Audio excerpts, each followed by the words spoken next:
Hi everybody, and this week we're going to be reading chapter 18, which is called Best Friend. It isn't a schoolwork test, so this is where he left off. They were going to be taking a test that he didn't know was a test, so this is what it's about. There has been nothing to study for. There has been no warning. One day in 5th grade, the teacher, Miss Shankfelder, simply passes out booklets with blue covers. Barry Peterson says, "Is this a test?" She says no. She calls it some big word, but Zinkoff looks at it and sees that there are questions and there are little egg spaces to fill in for answers. It's a test. Every other school test Zinkoff has ever taken has been about some classroom subject, arithmetic, geography, spelling. This test seems to be about himself. What does he think about this? Why does he do that? Which one of these does he prefer? Halfway through, Zinkoff has to admit that this is the first test he has ever taken that is almost fun. It's one more thing this year that makes him feel grown up. Most of the answers come easily to him until on the next to the last page he arrives at a question that stumps him. Who is your best friend? Unlike most of the other questions, this one isn't multiple choice. No little egg spaces to fill in, just a blank line that needs a name. If he had this test in 2nd grade, he would have filled in Andrew Orwell's name. But Andrew, his neighbor, has long since moved, and no obvious replacement comes to mind. Oh, sure, Zinkoff has friends. There's Bucky Monastra, who he plays marbles with, and Peter Grillett, the second sloppiest kid in class, and Katie Snelson, who smiles at him every time she sees him.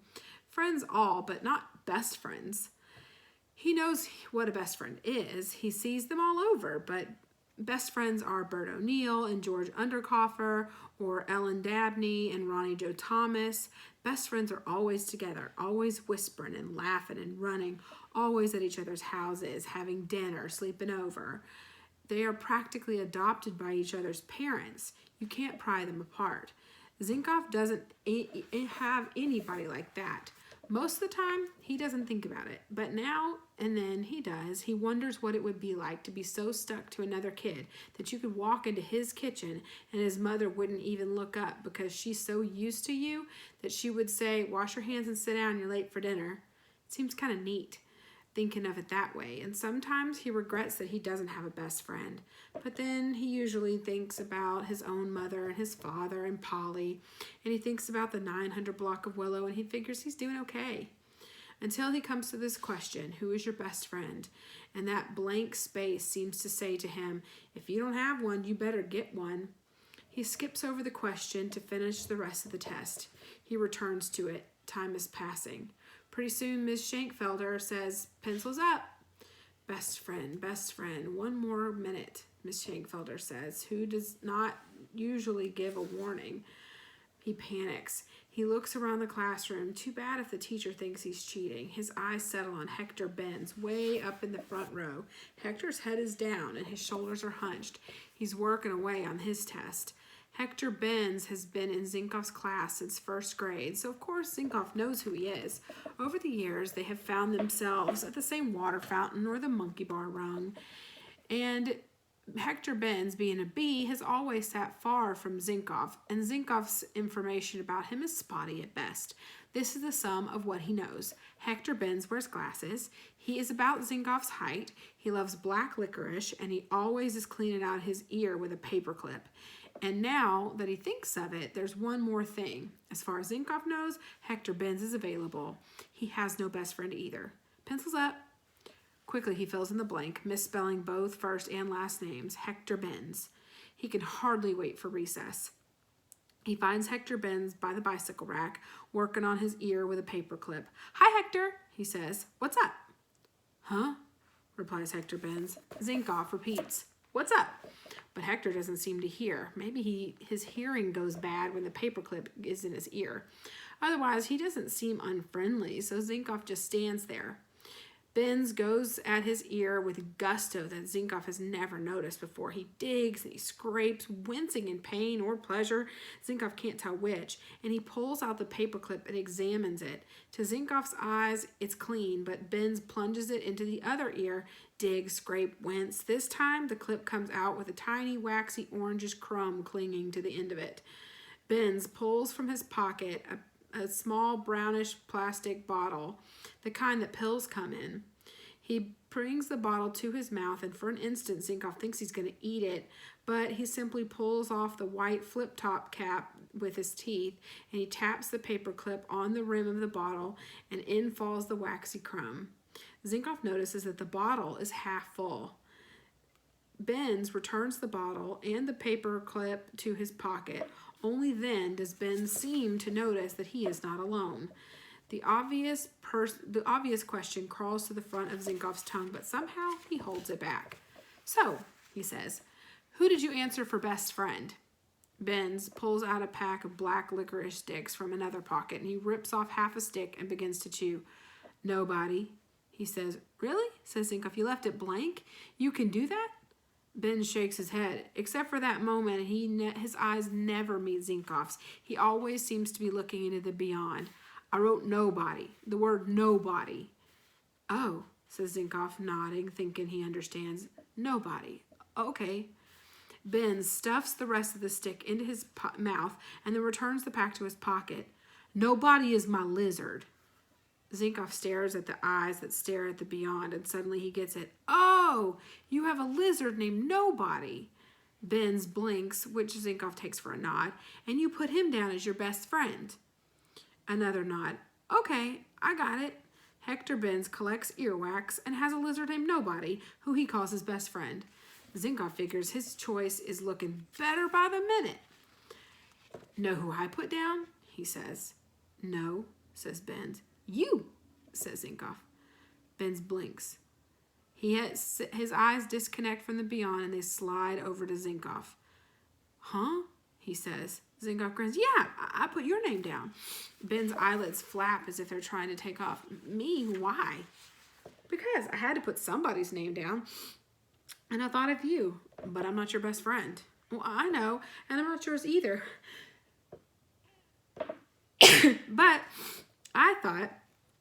But I thought that since I wrote your name down and all, we could be. Hector Benz wasn't answering. His eyes have gone back to the beyond.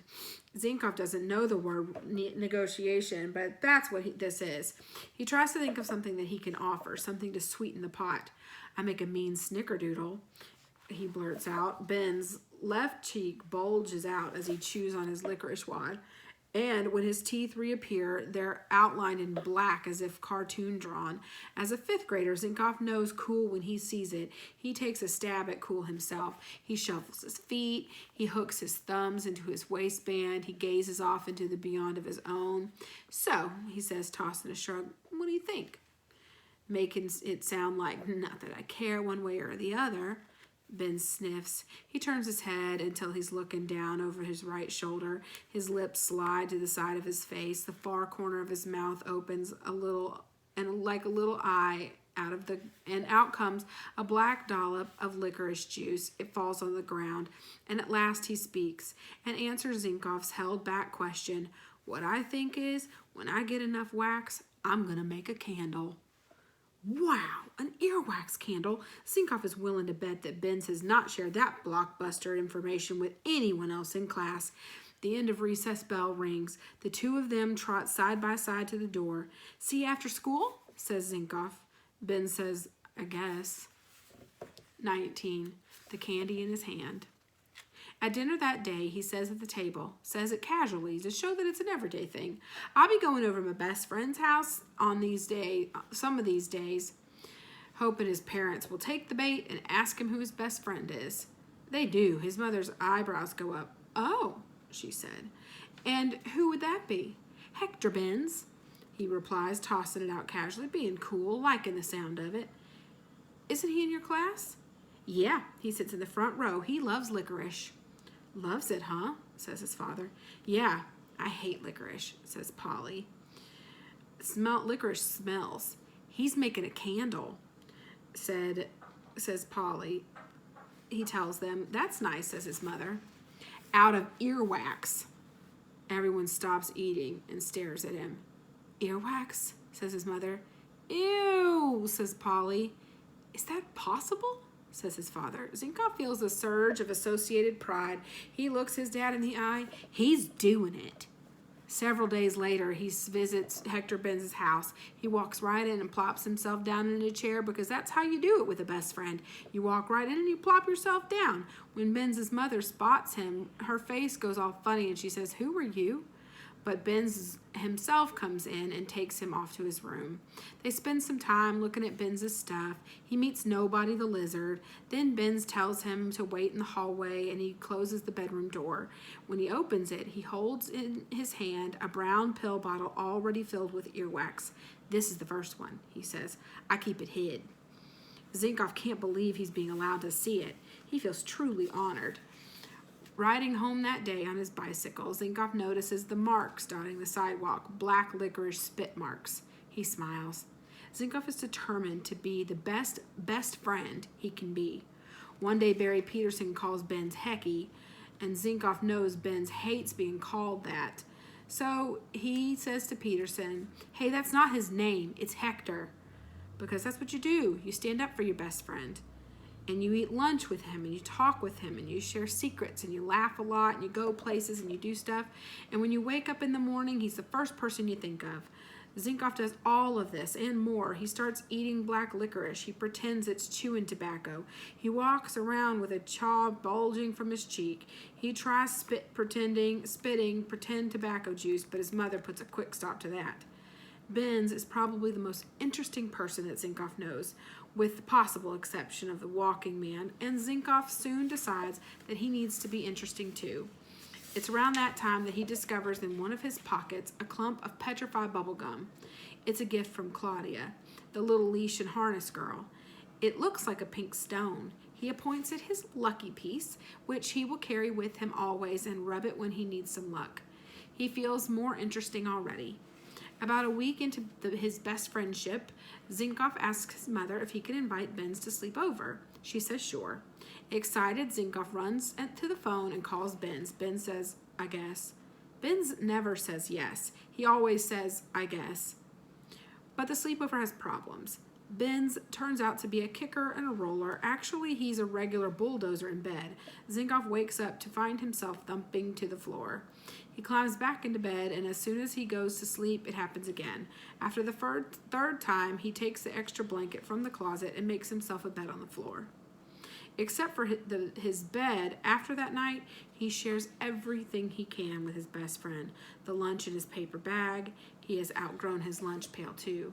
The allowance in his pocket, the candy in his hand, the joke in his giggle. He shares the 900 block of Willow with him. He introduces him to little Claudia on the leash. They walk their bikes past the waiting man. The lady with the walker isn't on the front step that day, so for days after, Zinkoff asks Benz if he wants to go back because he wants Benz to hear her say, "Oh, mailman," but Benz keeps saying, "I guess not." There is one thing more special than any other that Zinkoff intends to share with Benz. He saves it for weeks and weeks, and when he can no longer wait, he gives it to Benz. He gives it to him after school one day in a brown paper lunch bag, and Benz opens the bag. In it is a little tin that says Altoids. Zinkoff found the tin on the street, and Benz opens the Altoid lid and stares. "What is it?" he says. Zinkoff beams. "Wax." Benz stares first at the contents of the tin and then at Zinkoff. That's all he does, stare. "It's mine," says Zinkoff, "from my own ears.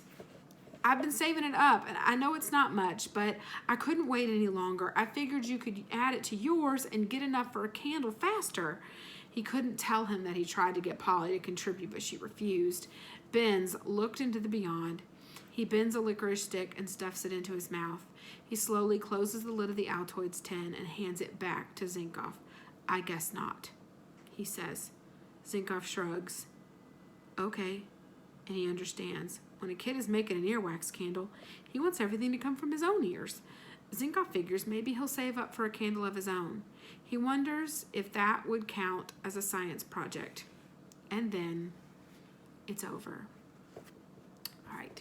And that's it for today. Thanks, guys.